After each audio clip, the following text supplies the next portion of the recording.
The sound that still haunts my dreams isn't thunder or sirens. It's the soft click of our screen door closing behind Jack Patterson on that bitter February morning in 1973. Even now, 50 years later, I can hear that click echoing through my soul like the final note of a song I never wanted to end. I was standing there in my worn nightgown barefoot on the cold linoleum, clutching a piece of paper that would shatter my world into a million pieces. 22 words scrawled in Jack's familiar handwriting. Emily, I can't do this anymore. Found someone who makes me happy. Don't come looking. Jay. My legs gave out. I sank into his empty chair at our small kitchen table, surrounded by the breakfast dishes I'd prepared, but couldn't eat, and finally understood what it meant to be truly completely alone with 3 babies depending on me for everything. Mama, why is Daddy leaving with his suitcase? 6-year-old Margaret asked, tugging at my dress with fingers sticky from the heart-shaped cookies we'd made together the night before. Cookies I'd foolishly hoped might remind Jack of happier times. I couldn't answer her then. How do you explain to a child that her father has decided his family isn't worth staying for? How do you tell a 4-year-old boy like Thomas, who worships his daddy's every word, that those words will now come from someone else's house? How do you prepare a 2-year-old like baby Susan for a life where the man who taught her to clap her hands will become nothing more than a fading photograph? That broken young woman, Emily Rose Patterson, age 25, abandoned with 3 children and $47 in the coffee tin, had no idea what she was capable of becoming. She couldn't imagine that 50 years later, she'd be retiring as CEO of an $80 million company, establishing a $25 million foundation, and telling her story to inspire other women who thought their lives were over. She had no idea she was about to build an empire from nothing but determination and the absolute refusal to let her children suffer for their father's cowardice. This is that story, every painful, triumphant, impossible detail of it. My name is Emily Rose Patterson, and I need you to understand where this story truly begins, not with success or strength, but with the kind of naive hope that only comes from growing up believing love conquers all. Born in 1948 in Millerville, Alabama, population 847 on a good day, I was raised by parents who believed that good girls who worked hard and loved deeply would be rewarded with good lives. My daddy, Robert Murphy, fought 40 acres of stubborn red clay every dawn, his weathered hands coaxing cotton from soil that seemed determined to grow nothing but disappointment. My mama, Sarah Murphy, supplemented our meager farm income by taking in sewing her fingers, flying over fabric by lamplight after the day's endless chores were done. I can still see her there, bent over that ancient Singer machine, squinting in the yellow glow of our kitchen lamp, threading needle after needle until her eyes watered. "Emily, come here and watch how I set this seam," she'd say, guiding my small hands over the worn fabric. "A woman who can make her own clothes will never lack for anything." Oh, Mama, how wrong you were about that last part. But those sewing lessons, those would save my life in ways you never could have imagined. I met Jack Patterson at 17, fresh out of high school, in my best Sunday dress, certain my real life was about to begin. He was 20, handsome in that dangerous way that made teenage girls forget their common sense, with calloused hands from working as a mechanic at Murphy's garage, and dreams that seemed as big as the Alabama sky. "Emily Murphy, you're the prettiest girl in 3 counties, he told me at the church social, his smile bright enough to power the whole building. That smile, Lord help me. I fell for that smile like a stone dropping into still water. "Marry me, and I'll build you a house with enough rooms for all the babies we're going to have." We married in June 1966 in the little white church where I'd been baptized, surrounded by the smell of magnolia blossoms and the sound of my mama crying happy tears. Our honeymoon was 2 nights at a lake cabin, where Jack held my hand and promised we'd come back every year for the rest of our lives to remember how young and in love we'd been. "Look at those stars, Em," he whispered, pulling me close on the cabin's tiny porch. "They're shining just for us. Nothing will ever change what we have. Nothing. We never went back to that lake. After the first year, there was never enough money for romantic getaways, never enough time for promises that required more than good intentions. Our first home was a rental house on the outskirts of town, 2 rooms with a leaky roof, temperamental plumbing, and a view of endless cotton fields. But it was ours, and when I hung my mama's old curtains in the windows and arranged our few pieces of furniture, it felt like a palace. Margaret arrived in 1967, a serious baby with wise brown eyes, who rarely cried but watched everything as if she understood more than any infant should. I spent my days caring for her and our small house, taking in mending work to help with expenses, while Jack fixed cars and dreamed of opening his own garage. "Look at our little Princess M," Jack would whisper, holding Margaret against his chest while she slept. "She's going to be smart like her mama and strong like her daddy. Nothing will ever hurt her, I promise." Thomas followed in 1969, all energy and curiosity from the moment he could crawl. Where Margaret was cautious and thoughtful, Thomas was fearless, taking apart anything he could reach to see how it worked, radios, clocks, even my sewing box when I wasn't watching. "That boy's going to be a mechanic like his old man." Jack would laugh, watching 2-year-old Thomas attempt to fix everything in sight. "Look at those hands born to work with tools." Susan completed our family in 1971, a sweet-natured baby who found wonder in everything around her. She would lie in her crib for hours, perfectly content, watching dust motes dance in the afternoon sunlight, streaming through our patched windows, gurgling with delight at shadows on the wall. "3 healthy kids, a good woman, and honest work," Jack would say, bouncing Susan on his knee while Margaret and Thomas played at his feet. "What more could a man want?" Apparently quite a lot more. The changes started so slowly, I convinced myself I was imagining them. Jack began working later hours, coming home tired and irritable instead of eager to see his family. When I'd ask about his day trying to share in his world, he'd snap that I wouldn't understand the pressures of providing for a family. "You sit here all day playing with babies," he'd mutter, barely touching the dinner I'd kept warm for him. "You don't know what real work feels like." The words stung, but I made excuses. "Men handle stress differently," I told myself. "He's just working hard for us." What I didn't know, what half our small town knew before I did, was that Jack was handling his stress in the arms of Linda Caldwell, our neighbor's pretty daughter, who'd moved back home after her own marriage failed. What I didn't understand was that in small southern towns in the early 1970s, it was always the wife's fault when a husband strayed. The night before he left, I made one last desperate attempt to reach him. After the children were asleep, I put on the blue dress he'd always loved, the one I'd worn on our first date, and waited for him to come home from his late shift at the garage. "Jack," I said when he finally stumbled through the door at midnight, reeking of beer and perfume that wasn't mine. "We need to talk." He looked at me, really looked at me for the first time in months, and I saw something die in his eyes. "There's nothing to talk about, Emily." "There's everything to talk about. Our marriage, our children, our future." "Our future?" He laughed, a sound like breaking glass. "Emily, there is no our future. There's your future, raising kids and taking in mending work and growing old in this dead-end town. And there's my future, which doesn't include any of this." I felt something crack inside my chest, not just my heart, but something deeper. My faith in the promises we'd made, in the life we'd built together. "What about Margaret? What about Thomas and Susan? They adore you, Jack. You're their whole world." "They'll get over it. Kids are resilient." He was already turning away, dismissing not just me, but our 3 babies, as if they were inconveniences he could simply walk away from.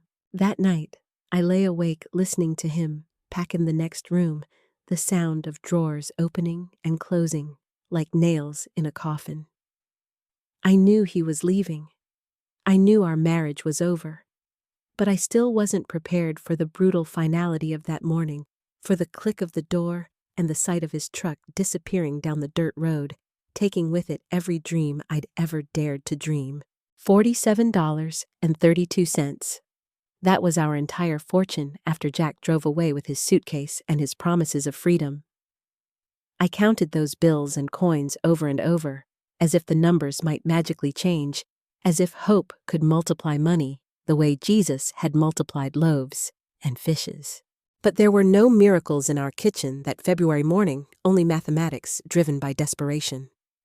Rent $60 due in 12 days. Groceries whatever was left after the heating oil which we desperately needed because the Alabama winter had turned vicious, as if even the weather was punishing us for Jack's sins. I became a master of rationing, dividing every dollar like a general allocating supplies for a siege. The children ate first thin slices of bologna, small bowls of beans, half cups of milk stretched as far as they would go. I survived on black coffee and whatever scraps remained, telling myself that hunger was just another sensation, like cold or tiredness that I could learn to ignore. "Mama, I'm still hungry," Thomas said on day 10, his 4-year-old voice small and confused.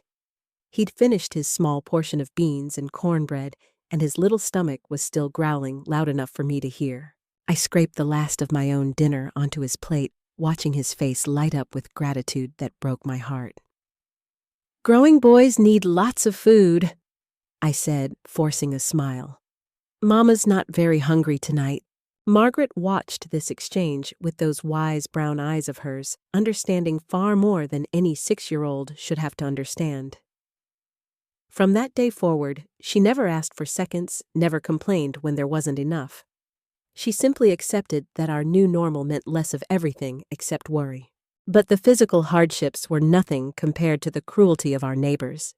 "I heard she was frigid," Mrs. Henderson whispered to Mrs. Morrison at the grocery store, not caring that I was just 2 aisles away, trying to decide whether we could afford both milk and bread that week. "No wonder Jack went looking elsewhere for what a real woman could give him." "Those poor children," Mrs. Morrison replied, her voice dripping with false sympathy. "Growing up without a father, with a mother who couldn't keep her man satisfied. What kind of future do they have now?" The whispers followed me everywhere, to the post office, where I tried to cash my tiny unemployment check, to the bank, where I begged for an extension on our mortgage payment, even to church, where Reverend Williams took me aside after service to deliver his own special brand of comfort. Emily, a godly woman, finds ways to meet her husband's needs. He set his hand heavy on my shoulder, his breath smelling of coffee and judgment. "Perhaps if you'd been more attentive to Jack's desires as head of your household, this tragedy could have been avoided." I stopped attending church after that. If God's representatives thought I was to blame for Jack's abandonment, what was the point of praying for help? My own family offered little more than sympathy we couldn't afford. My parents, struggling to keep their own farm from bankruptcy, could barely feed themselves. My brother had moved to Mobile for work and made it clear in his brief, uncomfortable phone calls that he couldn't afford to take on a sister and her children. "Emily, I've got my own family to worry about," he said when I swallowed my pride and asked for a small loan. "Maybe you should consider other options. There are good families who'd take the children, give them stable homes with fathers." The breaking point came when Margaret arrived home from school with a black eye and torn dress, her carefully braided hair, a mess, her lunch money stolen by older boys who'd cornered her behind the school. "What happened, sweetheart?" I asked, kneeling to examine the purple swelling around her left eye, my heart breaking at the sight of my serious little girl trying so hard not to cry. "Billy Henderson said his mama told him that you were a bad woman," Margaret said quietly, stumbling over the unfamiliar words that had been used to hurt her. "He said Daddy left because you were a whore." I told him that wasn't true, and he pushed me down and hit me and said his mama was never wrong about anything. I held my daughter close, feeling rage and helplessness war in my chest. 6 years old, and she was already paying for my supposed sins. 6 years old, and she was learning that the world could be cruel to little girls whose mothers had been branded as failures, That night, after I'd bathed Margaret's bruises and tucked all 3 children into the one bed we now shared for warmth, I sat at our kitchen table with an eviction notice and tried to figure out how to perform miracles with nothing but determination and a broken heart. But miracles I was about to learn sometimes come disguised as old women with sharp eyes and baskets of cornbread. Mrs. Eula Washington appeared at my door on the morning we had 3 days left before eviction, like an answer to prayers I hadn't dared voice. She was a tall, dignified black woman in her 70s with silver hair braided into a perfect crown and eyes that seemed to see straight through to your soul. "Cho, child, you look about ready to collapse," she said, pushing past me into our cold kitchen without invitation, carrying a basket that smelled like heaven itself. "And these babies need proper food, not whatever scraps you've been trying to survive on." I wanted to protest to maintain what little pride I had left, but the smell of her fresh cornbread was making my mouth water, and my eyes tear up simultaneously. "I can't pay you back," I said honestly, my voice cracking with exhaustion and gratitude I couldn't afford to feel. "Did I ask you to?" Eula's voice was crisp, no nonsense, with the authority of someone who'd survived decades of challenges I couldn't imagine. She set her basket on our table and began unpacking not just cornbread, but milk eggs and a small jar of her homemade preserves. "Now sit down before you fall down, and let me see what you've been working on." She examined my desperate sewing attempts with the eye of a master craftsman, turning my makeshift garments inside and out, checking seams, and stitching with fingers that had decades of experience written in their careful movements. "You got good hands," she announced finally, and I felt something in my chest unclench at the first words of encouragement I'd heard in months. "But your technique is all wrong. Lucky for you, I spent 40 years as a seamstress before I married my Luther, God rest his soul. Worked for some of the finest families in Birmingham, made dresses that were worn to governors' balls and society weddings.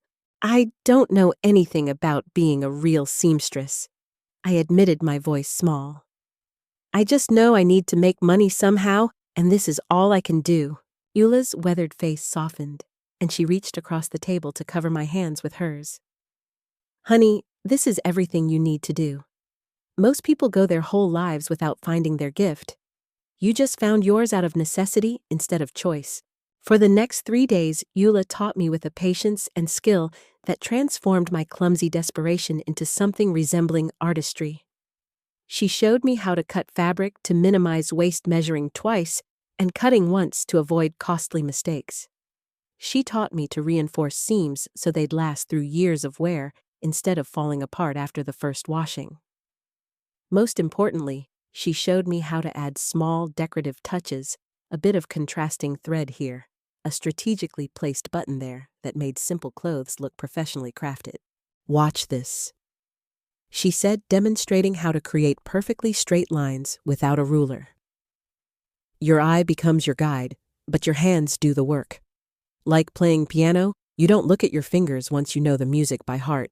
But the most valuable lesson she taught me had nothing to do with sewing. "Emily," she said on that third evening as we worked side by lamplight, "you got to understand something. This business you're starting it ain't just about making clothes. It's about making yourself into somebody new, somebody stronger than the woman Jack Patterson left behind." "I don't feel stronger," I admitted, my voice barely above a whisper. "Most days I feel like I'm barely holding on." Eula's hands never paused in their work, but her voice carried the weight of hard-won wisdom. "Child, holding on when everything's falling apart, that's the definition of strength. That's what my grandmother did when the overseers tried to break her spirit. That's what my mother did when the sharecropping system tried to starve us out. And that's what you're going to do now." She taught me about pricing too, explaining how to calculate not just the cost of materials, but the value of my time and skill. "A woman's work is worth something," she said firmly. "Don't you ever let anyone tell you different. Your time ain't free just because you're desperate. In fact, desperation ought to make it more valuable, not less." On the fourth day, armed with 6 pieces that looked like they'd come from a real store instead of a desperate woman's kitchen table, I drove to the next town over where Eula had connections, and my reputation hadn't preceded me like a scarlet letter. "These are beautiful," said Mrs. Johnson, examining a dress I'd made from an old curtain and some spare buttons, her fingers tracing the neat seams and careful finishing touches. "The workmanship is exceptional. How much?" I took a deep breath and quoted the price Eula had helped me calculate twice what I would have asked on my own, but fair for the hours of careful work each piece represented. "I'll take 3, Mrs. Johnson said without hesitation. "And I'd like to place an order for 2 more if you can have them ready by next week." $68. Enough for rent with $8 left over for groceries and the most precious commodity of all, hope. By summer, word was spreading about the quality of my work, and I was getting orders for church dresses, school clothes, even wedding alterations. Eula had become not just my teacher, but my dearest friend, watching the children when I had to travel, to deliver orders, and offering wisdom that went far beyond sewing techniques. That's when Sarah Martinez entered my life at the farmer's market, like a force of nature disguised as a practical woman, with intelligent dark eyes and calloused hands that spoke of hard work honestly done. "You're the seamstress everyone's talking about?" she said, examining one of my dresses with the eye of someone who understood quality. "This is good work, really good work." Sarah was 32, a Mexican-American woman, whose husband had died in Vietnam, leaving her with twin boys and a determination to make her own way in a world that wasn't always kind to widows, especially ones with brown skin and accented English that some people used as an excuse to treat her as less than human. "I've been watching you for weeks," she continued, her directness refreshing after months of people tiptoeing around my situation.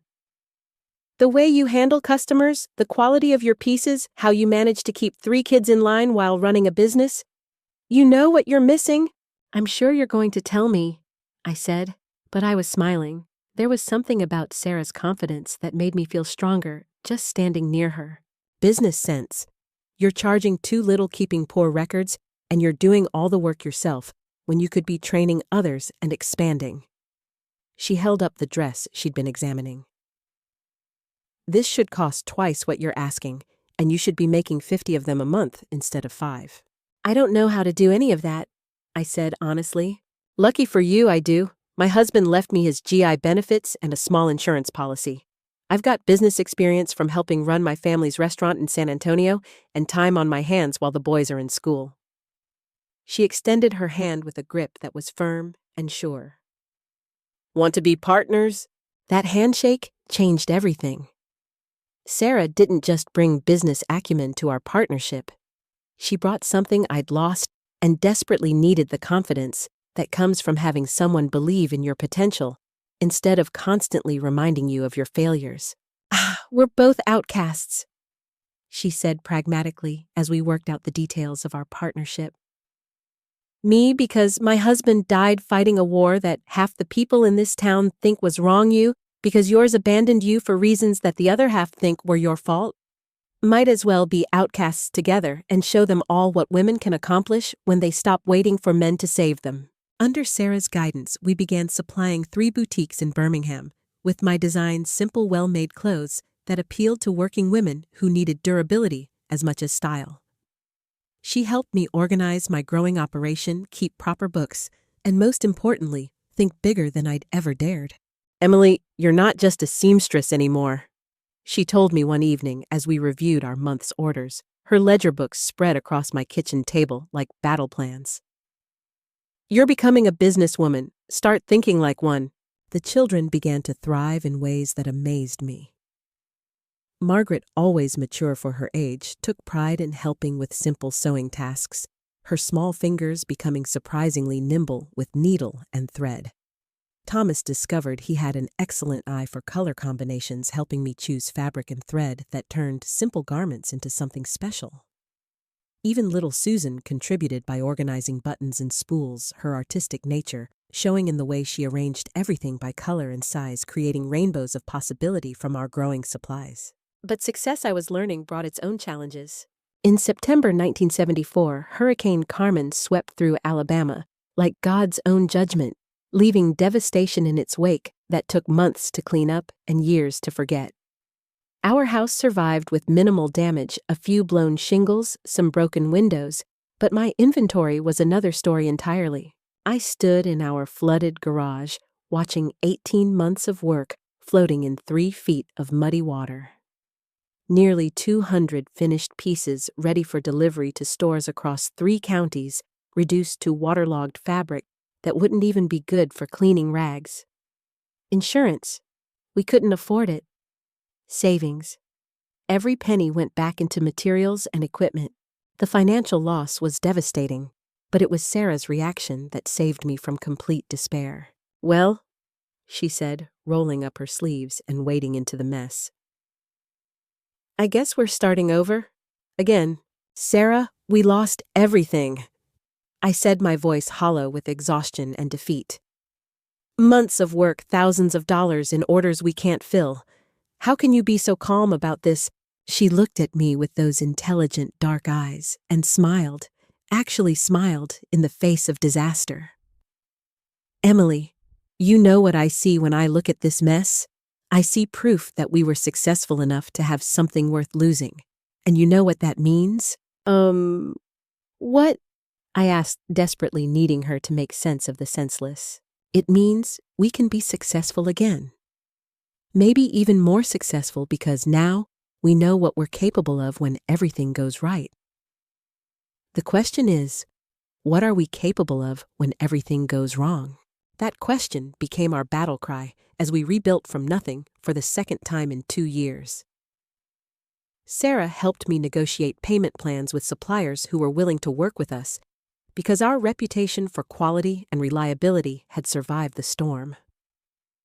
Eula spread word through her church network, generating new orders that kept us afloat while we replaced our destroyed inventory. The children ate a lot of beans and cornbread that winter, but we made it through stronger and wiser than before. We learned not to keep all our inventory in one place. We established relationships with multiple suppliers instead of depending on just one. Most importantly, we proved to ourselves that we could survive whatever life threw at us and come back fighting. I thought I was prepared for anything after that. I wasn't prepared for Jack to come back. The first sign that Jack was planning his return came through the children, though I didn't recognize it at the time. It started with Thomas coming home from school with stories about a nice man who'd helped him fix his bicycle chain in the park. "He knew all about bikes, Mama," Thomas said, his 9-year-old face bright with excitement. "He said he used to fix cars and motorcycles too. He reminded me of what I thought Daddy might be like." A week later, Margaret mentioned meeting a friendly man at the library who'd helped her reach a book on the high shelf. "He asked about our family," she said casually. "Wanted to know if we were happy, if we had everything we needed. I told him about your business, how proud we are of you." The pieces didn't click together until Susan came home with a small stuffed rabbit that a nice man had given her at the playground. When I asked her to describe him, the blood drained from my face. Tall, dark hair, going gray, kind smile, but sad eyes. A man who'd asked if she missed having a daddy. Jack was back, and he'd been watching us, studying us, preparing for something that made my skin crawl with dread. The confrontation came on a Sunday evening in March 1978, just as I was helping Thomas with his arithmetic homework. 5 years had passed since Jack walked out that door, 5 years during which I'd built a new life from absolutely nothing. My business, now called Emily's Alterations, employed 3 other women and supplied clothing to boutiques across 3 counties. We'd moved to a proper house in Birmingham with reliable heat electricity that never got shut off and separate bedrooms for each child. We were happy. More than happy, we were proud of what we'd accomplished together. The knock at our door changed everything. I opened it to find Jack standing on my porch, holding a bouquet of wilted gas station flowers and wearing his most charming smile.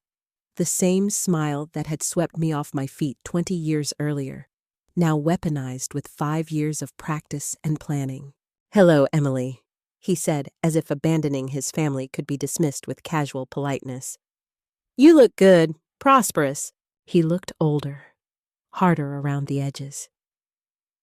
His hair was thinning, and there were lines around his eyes that spoke of disappointment and failure. But there was something else in his expression, a calculating gleam that made my blood run cold. What do you want, Jack? I kept my voice steady, though my heart was pounding so hard I was sure he could hear it. Can't a man visit his wife and children? His smile didn't reach his eyes, and I caught the possessive way he said, his children, as if 5 years of absence hadn't severed those bonds. Ex-wife? I corrected firmly. The divorce was finalized 3 years ago. Right, of course. He looked past me into the house, his gaze cataloging our comfortable furniture, the children's school projects on the walls, the visible signs of prosperity we'd worked so hard to achieve. You've done well for yourself. Real well. The kids seem happy too. Thomas told me all about how smart he is with machines, how he helps you with the business. Margaret mentioned she's thinking about college. Even little Susan, she's growing up to be quite the artist. My blood turned to ice. You've been talking to my children. Our children, Emily. They're still mine too, legally speaking. His voice carried a threat disguised as reasonableness. I've been getting to know them again. They're good kids. Credit to us both. Credit to me. I snapped, my temper finally rising. I'm the one who raised them. I'm the one who was here when they had nightmares, when they were sick, when they needed help with homework. You were nowhere to be found. I made a mistake, he said, his voice taking on the practiced tone of someone who'd rehearsed this conversation. One mistake, and you're going to punish me for it forever. One mistake. I stared at him in disbelief. Jack, you didn't just cheat on me. You abandoned 3 small children. You left us with nothing, no money, no support, no explanation. I'm here now, he said, stepping closer to the door, close enough that I could smell the desperation on him disguised as cologne. I want to make it right. I want to be the husband and father I should have been all along. That's when he played his ace in the hole. Thomas misses having a father figure, Emily. He told me so himself. Said he gets tired of being the only man in the house, wishes he had someone to teach him about cars and sports and, well, man things. Margaret's getting to the age where she needs guidance about boys, about making the right choices. And Susan, she's so hungry for male attention that she lit up like Christmas morning when I gave her that little rabbit. Each word was a carefully aimed dart designed to make me doubt myself, to make me wonder if I was being selfish by keeping their father away from them. What do you really want, Jack? I asked, because I knew this performance was leading somewhere specific. His mask slipped slightly, revealing something cold and calculating underneath. I want my family back. All of it. The house, the business, the life you've built. I want to be part of it. No, I said quietly, but with steel in my voice. Think carefully about that answer, Emily. His voice hardened, and suddenly, I was looking at a stranger, someone willing to use his own children as weapons against me. I've been talking to lawyers. I've got rights as their father. Courts are starting to recognize that fathers can change, that children need both parents, especially successful fathers who've gotten their lives together. Successful you. I almost laughed at the absurdity. I've got a good job now, Emily. Steady income, nice apartment. I can provide for them in ways that, well, in ways that a single mother working all the time maybe can't. Do you really think a judge will choose a woman who leaves her children alone while she runs a business over their natural father, who's ready to give them a real home? The threat was clear, and it hit me like a physical blow. In 1978, he might be right. Father's rights were gaining ground, and despite everything I'd accomplished, I was still just a divorced seamstress in the eyes of many people. If he could convince a judge that I was neglectful, or that the children wanted to live with him, get out! I whispered, my voice shaking with rage and terror in equal measure. I'll be in touch, Emily, real soon. Think about what's best for the children. He walked away, whistling, actually whistling, as if he hadn't just threatened to destroy everything I'd worked for. I stood on that porch until his headlights disappeared, then went inside to face 3 worried children who wanted to know why the nice man from the park was their daddy and whether he was going to stay. That night, after I'd tucked them into bed with reassurances I wasn't sure I could keep, I made the hardest decision of my life. I wasn't going to wait for Jack to make good on his threats. I wasn't going to fight him in court without ammunition. If Jack Patterson wanted to destroy my family, he was going to have to do it while I was watching, documenting, and preparing to fight back with everything I had. The custody battle that consumed the next 10 months of our lives was like watching my children's childhood disappear one court hearing at a time. Jack filed for joint custody in April 1978, and suddenly, every aspect of my mothering was under a microscope that seemed designed to find flaws rather than strengths. My lawyer, Patricia Chen, one of only 3 female attorneys in Birmingham and recommended by Sarah's church, was brutally honest during our first meeting. Emily, the legal system still favors traditional family structures. Jack's lawyer is going to paint him as a reformed man seeking to provide stability while portraying you as a woman too focused on business success to properly nurture your children. The legal proceedings felt like a systematic dismantling of everything I'd built. Every business trip was characterized as abandonment. Every evening I'd worked late was presented as evidence of misplaced priorities.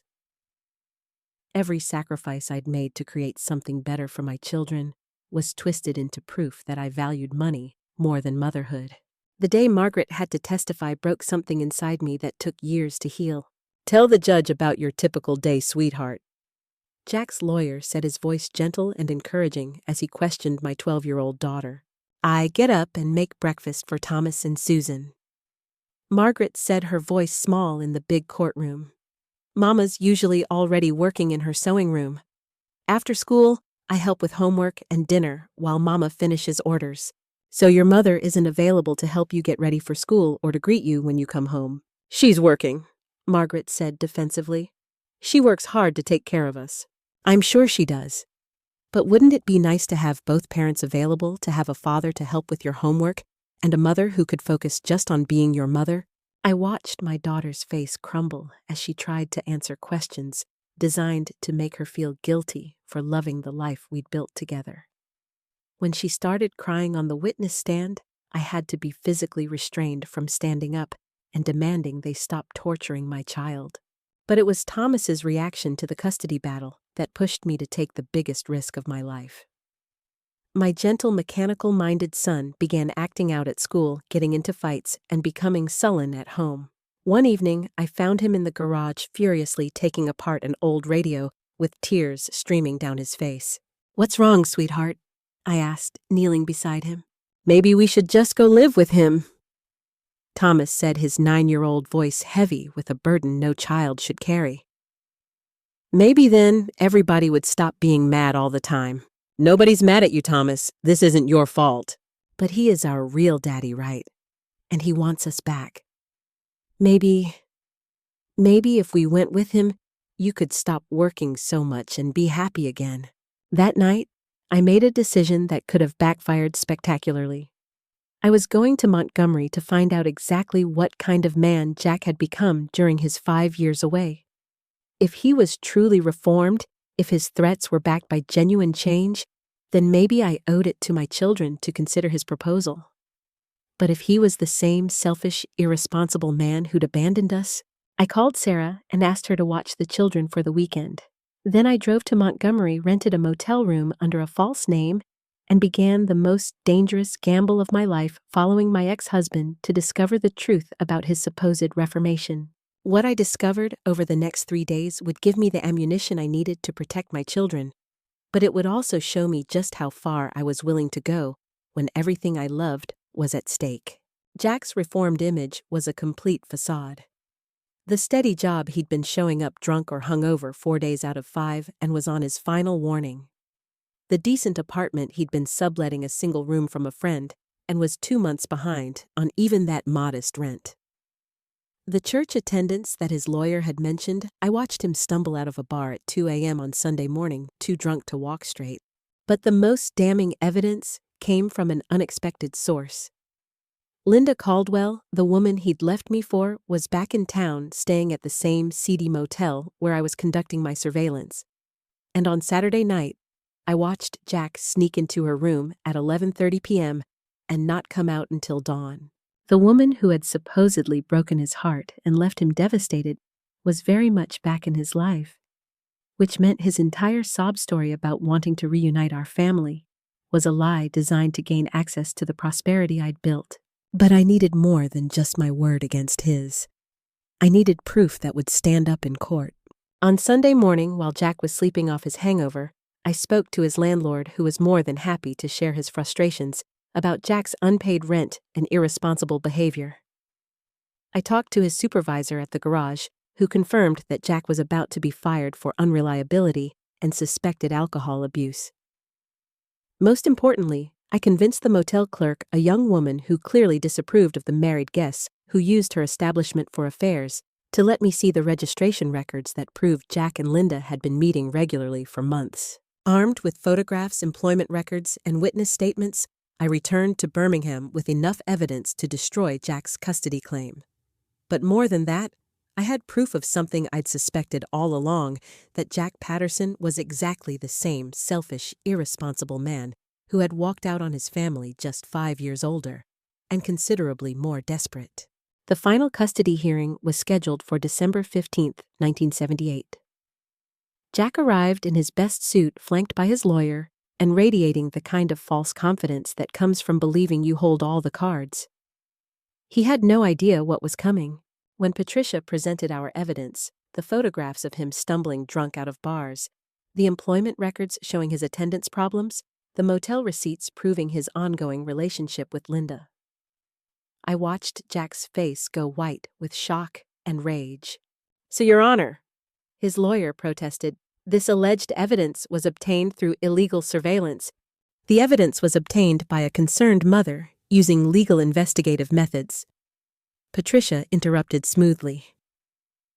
Mrs. Patterson had every right to verify the character and stability of a man seeking custody of her minor children. Judge Harrison, a stern man in his 60s who'd presided over hundreds of custody cases, was clearly unimpressed by Jack's performance. "Mr. Patterson, you've presented yourself to this court as a reformed man seeking to provide stability for his children. The evidence suggests otherwise." "Your Honor, I can explain." Jack started to say, his voice cracking with desperation. "No need," Judge Harrison cut him off. "Custody will remain with Mrs. Patterson. Furthermore, given your demonstrated unreliability and dishonesty, visitation will be limited to supervised visits once per month at the discretion of the custodial parent." Jack stood up so abruptly his chair fell over, the sound echoing through the silent courtroom. "This is ridiculous. Those are my children. You can't just—" "Mr. Patterson, those children have had one consistent parent for the past 5 years, and it isn't you. This court's primary concern is their welfare, not your convenience." Judge Harrison's gavel came down with the finality of a door slamming shut. "Case dismissed." I walked out of that courtroom with my children's hands in mine, feeling lighter than I had in months. The threat was over. Jack could no longer use the legal system to terrorize us or try to claim credit for the life we'd built without him. But even as we celebrated with ice cream sundaes that afternoon, I was already planning for the future. Never again would I be vulnerable to someone else's threats. Never again would my children's security depend on the whims of a judge or the honesty of a man who'd already proven he couldn't be trusted. It was time to think bigger than survival. It was time to build something so strong, so successful, so undeniably ours that no one would ever again be able to threaten what we'd worked so hard to create. By October 1985, everything I'd worked for was about to be tested by fire, literally. 12 years had passed since Jack's abandonment, 7 since his failed custody attempt. Emily's Designs had grown into a regional clothing manufacturer employing 47 people and supplying boutiques across the Southeast. We'd moved into a proper factory space in downtown Birmingham, complete with industrial sewing machines, a cutting room, and offices where I handled the growing administrative demands of running a real business. Margaret was 18, brilliant and driven, working as my assistant manager while choosing between college offers from 3 different universities. Thomas, 16, had inherited his father's mechanical gifts, but channeled them into maintaining our equipment and designing more efficient production layouts. Susan, 13, showed remarkable artistic talent filling sketchbooks with dress designs that customers consistently loved and requested. The contract that would change everything came through in September. An order for 2,000 dresses from a regional department store chain, expanding into 5 new states. Worth more than I'd made in my first 10 years, combined, it represented our transition from a local business to a legitimate regional manufacturer with national potential. I was reviewing production schedules for that massive order when the phone rang at 2:47 a.m. on October 15th. Emergency calls at that hour meant only one thing: disaster. Mrs. Patterson. This is Captain Williams with the Birmingham Fire Department. I'm afraid there's been a fire at your warehouse facility. The drive downtown felt like a nightmare I couldn't wake up from. I could see the orange glow painting the sky from miles away, and by the time I reached our building, the entire structure was engulfed in flames that reached toward the stars like accusing fingers. Margaret stood beside me in her robe and slippers, having insisted on coming despite my protests. "Mama!" she whispered, tears streaming down her face. "What are we going to do?" I couldn't answer her. For the first time since Jack's abandonment, I had no plan, no backup, no idea how to fix what had been broken. 6 years of inventory patterns that existed nowhere else, equipment I'd saved for years to afford all of it disappearing into smoke and flame while I stood helpless on the sidewalk. "Total loss," Captain Williams told me as dawn broke over the smoking ruins. "Electrical fire in the main production area. Spread too fast to contain. I'm sorry, Mrs. Patterson, nothing's salvageable." The insurance adjuster arrived at noon with news that felt like a second blow to the stomach. "Mrs. Patterson, your policy covers approximately 60% of documented losses. You'll receive around $500,000 on an $800,000 loss." The mathematics were brutal. Even with the insurance money, I didn't have enough capital to rebuild, honor existing contracts, or even pay final wages to the people who'd trusted me with their livelihoods. The department stores needed their spring inventory by January.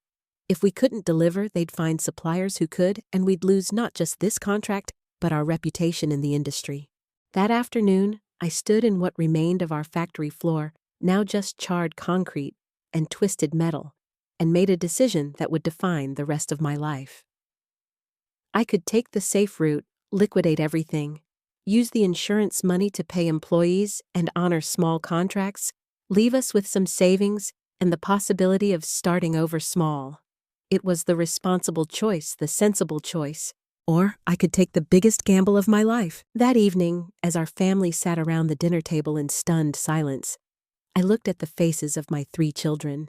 Margaret preparing for college, Thomas dreaming of studying engineering, Susan already showing signs of inheriting the family business instincts, and made my choice. "We're going to rebuild," I said quietly, my voice steady despite the magnitude of what I was proposing. "Bigger and better than before." "Mama," Margaret said carefully, "didn't you just say we don't have enough money?" We don't have enough money," I agreed. "But we have something more valuable than cash in the bank. We have 12 years of reputation relationships with suppliers and customers who trust us, and the knowledge of exactly how to succeed in this business."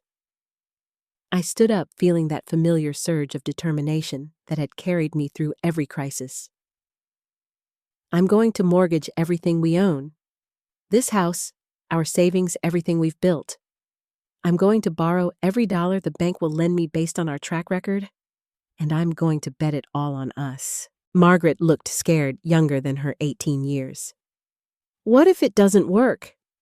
What if we lose everything? Then we'll lose everything trying to build something magnificent instead of accepting defeat." I reached across the table to take her hands. "Your whole lives I've taught you that Pattersons don't quit when things get hard. This is the hardest thing we've ever faced, but it's also the biggest opportunity we've ever had. The bank meetings that followed were the most terrifying hours of my adult life. I was rejected by 2 banks before I even got past the initial application. "Too risky," they said. "You're asking us to bet on a business that no longer exists."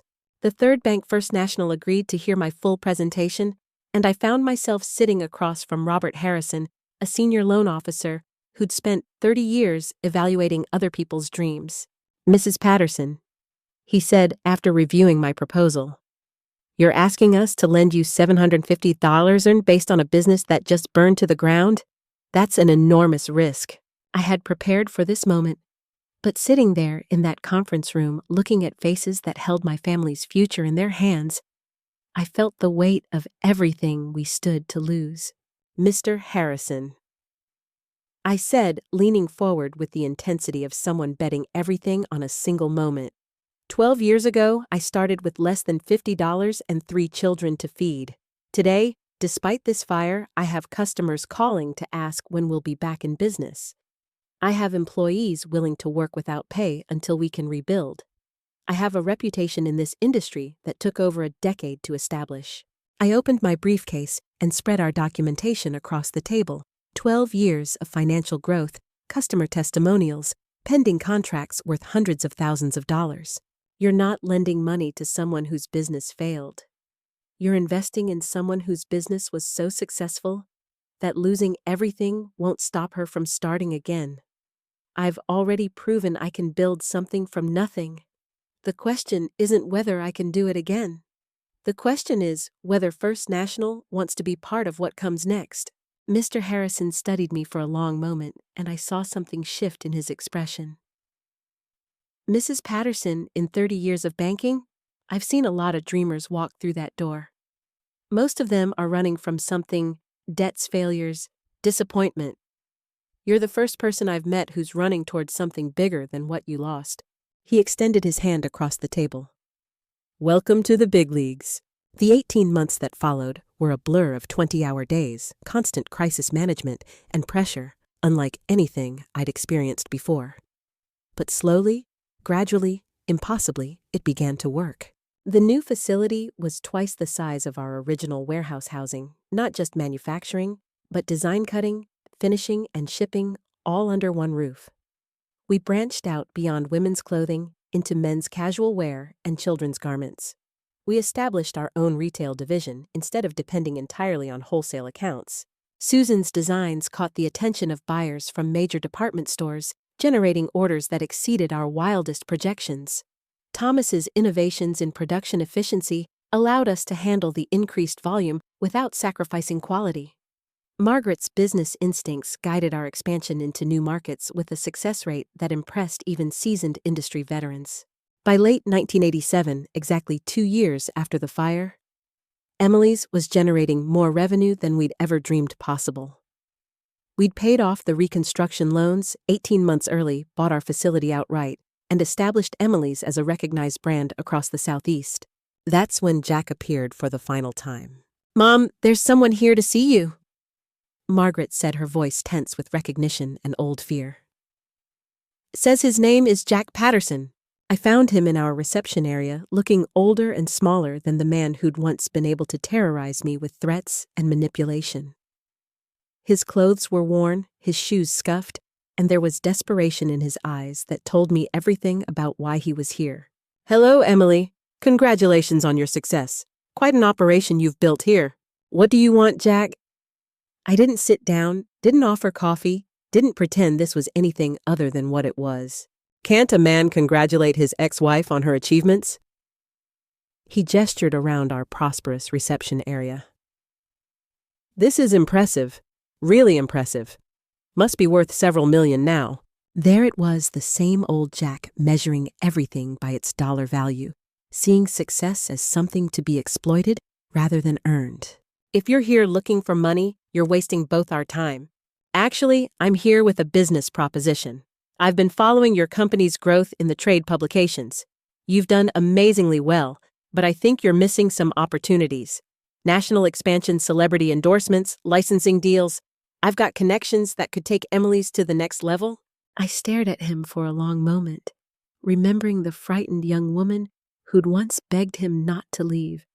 That woman was gone, replaced by someone who'd learned exactly what she was capable of when pushed to her absolute limits.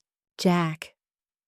I said, my voice carrying the authority of someone who'd earned the right to speak with confidence. I want you to listen very carefully. This business, every machine, every employee, every contract, every dollar of success you see here, I built without you. I built it after you abandoned us. I built it while you were playing house with Linda Caldwell. This empire exists not because of anything you contributed, but in spite of everything you took away. His face flushed red with the old, familiar anger. Those are my children working here. My blood helped build this place. Your children built this place while you were absent for 14 years. Margaret negotiated deals worth millions while you forgot her birthdays. Thomas designed systems that revolutionized our production while you were nowhere to be found. Susan created designs that are selling in stores across the South while you were living your extended bachelor life. I stood up feeling the full power of everything I'd accomplished. You contributed exactly nothing to what we've achieved here. Get out, I said quietly but with steel that had been forged in fires he couldn't imagine. Get out of my building, away from my family, and don't come back. We're done with you, Jack. We were done 14 years ago. You're just finally catching up. He left without another word, and I watched through my office window as he drove away in a truck that looked as worn and defeated as the man behind the wheel. This time, I felt nothing but relief and satisfaction as he disappeared from our lives forever. The years that followed Jack's final pathetic attempt at reconciliation brought a peace and prosperity that transformed our family from survivors into thrivers.